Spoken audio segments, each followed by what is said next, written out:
संदर्भात पुनर्विचार याचिकेची मागणी जालना इथं प्राथमिक शिक्षक मध्यवर्ती संघटनेचं निवेदन सादर।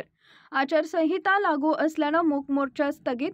निवासी उपजिल्हाधिकारी शशिकांत हदगल यांना शिक्षकांच्या मागण्यांचं निवेदन सुपूर्द।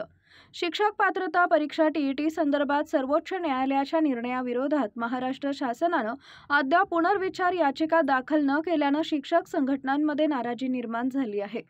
या पार्श्वभूमीवर 9 नोव्हेंबर रोजी जिल्हाधिकारी कार्यालयावर मूक मोर्चाचं आयोजन करण्यात आले होते। मात्र आचारसंहिता लागू झाल्यानं मोर्चा न काढता निवासी उपजिल्हाधिकारी माननीय शशिकांत हदगल यांना निवेदन सादर करण्यात आले।